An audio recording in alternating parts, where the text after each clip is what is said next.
ఆదేశిక సూత్రాలలో భాగంగా ఇప్పుడు మనం సెకండ్ వీడియోలో ఉన్నాం. ఆల్రెడీ నా ప్రీవియస్ వీడియోలో నేను ఆర్టికల్ 43 వరకు డిస్కస్ చేశాను. ఎవరైనా చూడకుండా ఉన్నట్లయితే ముందుగా ఆ వీడియోను చూసిన తర్వాత ఈ వీడియోను చూడండి. ఈ క్లాసులో మనం ఆర్టికల్ 43 క్యాపిటల్ ఏ నుండి డిస్కస్ చేద్దాం. చూడండి, ఆర్టికల్ 43 క్యాపిటల్ ఏ దేని గురించి మాట్లాడుతుందంటే పారిశ్రామిక యాజమాన్యంలో కార్మికులకు భాగస్వామ్యం కల్పించాలి అని తెలియజేస్తుంది. 43 క్యాపిటల్ బి దేని గురించి మాట్లాడుతుందంటే సహకార సంస్థల స్థాపనను ప్రోత్సహించాలి, కోఆపరేటివ్ సొసైటీని ఏర్పాటు చేయాలి అని తెలియజేస్తుంది. ఇది కూడా గాంధేయవాద సూత్రం.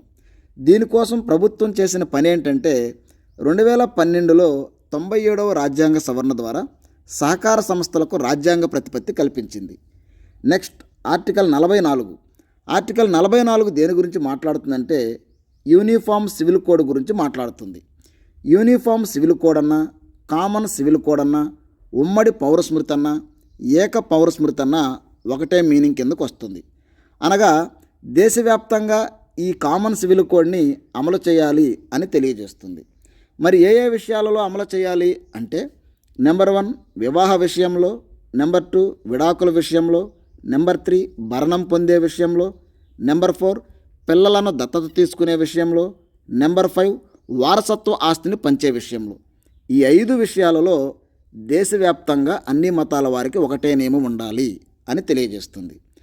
కామన్ సివిల్ కోడ్ని అమలు చేస్తే కలిగే ప్రయోజనం ఏంటంటే జాతీయ సమైక్యత. ఆ విషయాన్ని గుర్తుపెట్టుకోండి. కామన్ సివిల్ కోడ్ని అమలు చేయమని సుప్రీంకోర్టు కేంద్రానికి ఎన్నిసార్లు ఒబిటర్ డిక్టా ఇచ్చిందంటే 5 సార్లు. ఒకసారి ఎగ్జామ్లో అడిగాడు. ఒబిటర్ డిక్టా అనగా అర్థం ఏంటంటే సుప్రీంకోర్టు కేంద్ర ప్రభుత్వానికి ఇచ్చే సలహాను ఒబిటర్ డిక్టా అని అంటారు. కామన్ సివిల్ కోడ్ని అమలు చేయమని సుప్రీంకోర్టు కేంద్రానికి ఎన్నిసార్లు ఆదేశాలు జారీ చేసిందంటే మాత్రం 0 టైమ్స్, ఒక్కసారి కూడా జారీ చేయలేదు. కామన్ సివిల్ కోడ్ని అమలు చేస్తున్న ఏకైక రాష్ట్రాలు ఏవంటే నెంబర్ 1 గోవా, రీసెంట్గా ఉత్తరాఖండ్. ఈ 2 రాష్ట్రాల పేర్లు గుర్తుపెట్టుకోండి. 2016లో కామన్ సివిల్ కోడ్పై ప్రజల అభిప్రాయం కోసం సర్వే చేసిన వారు ఎవరంటే లా కమిషన్. 2022లో యూనిఫామ్ సివిల్ కోడ్ అమలు కోసం నిపుణుల కమిటీని ఏర్పాటు చేసిన రాష్ట్రం ఏంటంటే ఉత్తరాఖండ్ గవర్నమెంట్. ఈ కమిటీకి హెడ్గా ఎవరున్నారంటే సుప్రీంకోర్టు జడ్జ్ రంజనా ప్రకాష్ దేశాయ్ గారు ఉన్నారు. ఆ విషయాన్ని గుర్తుపెట్టుకోండి. కామన్ సివిల్ కోడ్కు సంబంధించి ముఖ్యమైన కేసులు 2 కేసులు. ఆ 2 కేసులు గుర్తుపెట్టుకోండి. Shah Bano case 1985, Sarla Mudgal case 1995. ఈ 2 విషయాలు గుర్తుపెట్టుకోండి. Next article 45.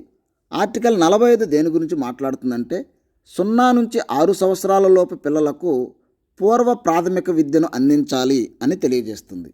ఆర్టికల్ 46 దేని గురించి మాట్లాడుతుందంటే ఆర్థికపరమైన, విద్యాపరమైన అవకాశాలను ఎస్సీ, ఎస్టీ, ఓబీసీలకు కల్పించాలి, అన్యాయాల నుండి ఈ వర్గాలను రక్షించాలి అని ఆర్టికల్ 46 తెలియజేస్తుంది. దీనికోసం ప్రభుత్వం చేసిన పని ఏంటంటే 1989లో ఎస్సీ, ఎస్టీ ఆకృత్యాల నిరోధక చట్టాన్ని తెచ్చింది. 1992లో నేషనల్ కమిషన్ ఫర్ ఎస్సీ, ఎస్టీని ఏర్పాటు చేసింది. రీసెంట్గా 2018లో జాతీయ ఓబీసీ కమిషన్కు రాజ్యాంగ ప్రతిపత్తి కల్పించింది. ఇవన్నీ మీరు ఎగ్జామ్ పాయింట్ ఆఫ్ వ్యూలో గుర్తుపెట్టుకోవాలి. Next article 47. ఆర్టికల్ 47 దేని గురించి మాట్లాడుతుందంటే మద్యపాన నిషేధం గురించి, మత్తు పదార్థాల వినియోగాన్ని అరికట్టడం గురించి మాట్లాడుతుంది.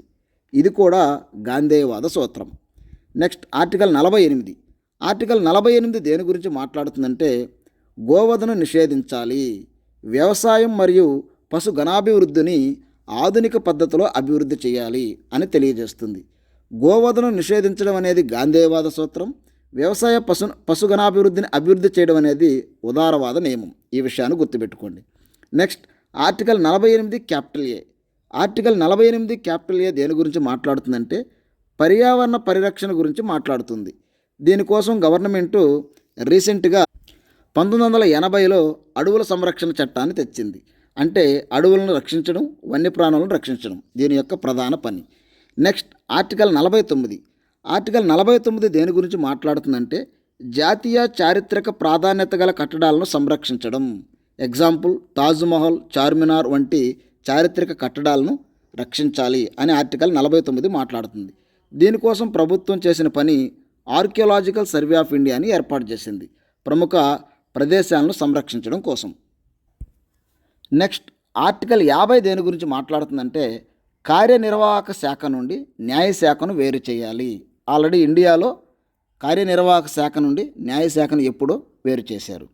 నెక్స్ట్ ఆర్టికల్ 51 దేని గురించి మాట్లాడుతుందంటే అంతర్జాతీయ స్థాయిలో శాంతిని పెంపొందించాలి, విదేశీయులతో శాంతియుతంగా వ్యవహరించాలి, అంతర్జాతీయ ఒప్పందాలను గౌరవించాలి, వివాదాలను మధ్యవర్తిత్వం ద్వారా పరిష్కరించుకోవాలి.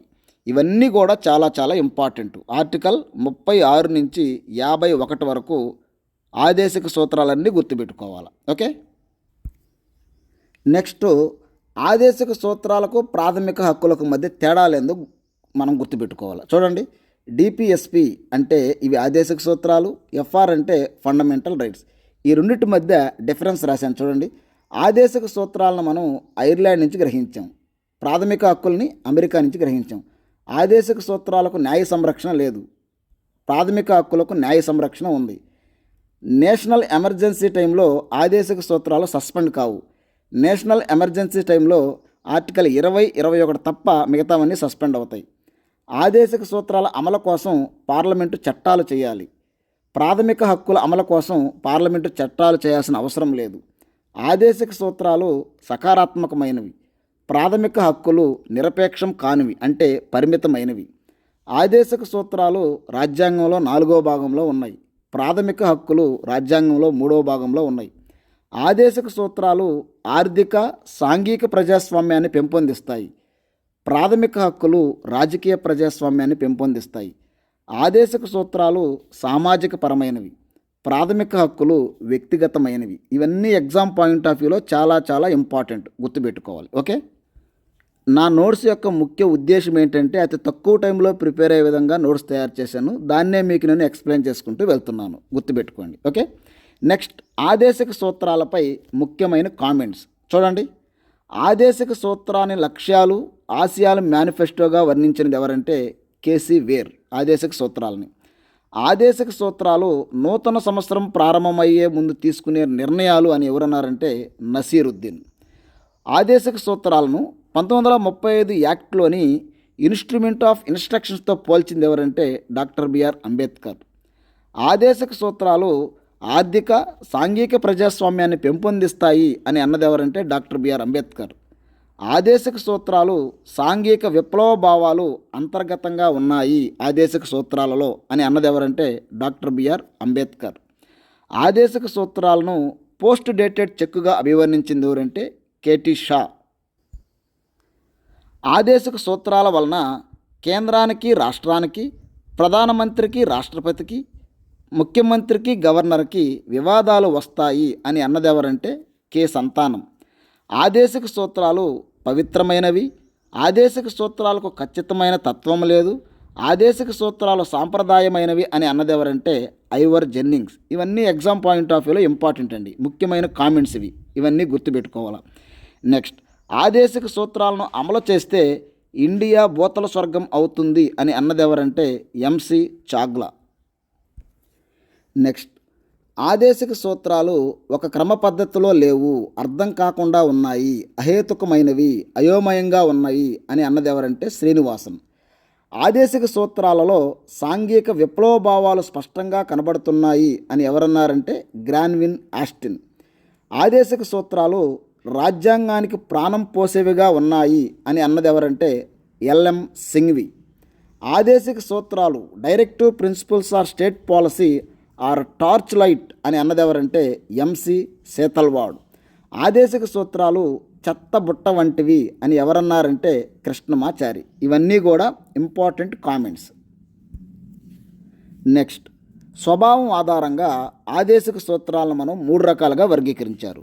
ఒకటి గాంధేయవాద నియమాలు, సామ్యవాద నియమాలు, ఉదారవాద నియమాలు. గాంధేయవాద నియమాలు ఏవనగా ఆర్టికల్ 40, 43, 43B, 46, 47, 48. సామ్యవాద నియమాలు ఏవనగా 38, 39, 41, 42, 43, 43A. ఉదారవాద నియమాలు ఏవనగా 44, 45, 49, 50, 51. పైన ఆల్రెడీ వాటి గురించి ఎక్స్ప్లెయిన్ చేశాను, ఒకసారి మీరు వెళ్ళి చూడండి. క్వశ్చన్ చూడండి, ఆర్టికల్ 43లోని గాంధేయవాద సూత్రం ఏది అంటే ఈ టైప్లో క్వశ్చన్ అడుగుతాడు అని చెప్తున్నాను. కుటీర పరిశ్రమల స్థాపనను ప్రోత్సహించాలి అని తెలియజేస్తుంది. ఎగ్జామ్లో వాడు ఎటువంటి క్వశ్చన్ అడిగినా మీరు ఈజీగా పెట్టచ్చు. ఆదేశిక సూత్రాలతో సంబంధం ఉన్న రాజ్యాంగ సవరణలు చూస్తే మనకు 42వ రాజ్యాంగ సవరణ 1976లో 39 క్యాపిటల్ ఏ, 39 స్మాల్ ఎఫ్, 43 క్యాపిటల్ ఏ, 48 క్యాపిటల్ ఏ వీటిని కొత్తగా రాజ్యాంగంలో చేర్చారు. 44వ రాజ్యాంగ సవరణ 1978 ద్వారా 38 క్యాపిటల్ 2ని చేర్చారు. 86వ రాజ్యాంగ సవరణ 2002 ద్వారా 45వ ఆర్టికల్లో 0 నుంచి 14 సంవత్సరాలు అనేదాన్ని తీసివేసి 0 నుంచి 6 సంవత్సరాలు చేర్చారు. 97వ రాజ్యాంగ సవరణ 2012 ద్వారా 43 క్యాపిటల్ బిని చేర్చారు. 43 క్యాపిటల్ బి దేని గురించి మాట్లాడుతుంది? సహకార సంస్థల గురించి మాట్లాడుతుంది. ప్రతిదీ మీకు ఎగ్జామ్ పాయింట్ ఆఫ్ వ్యూలో రాశాను. నా వీడియో మీకు నచ్చినట్లయితే లైక్ చేయండి, షేర్ చేయండి, సబ్స్క్రైబ్ చేసుకోండి. Thank you.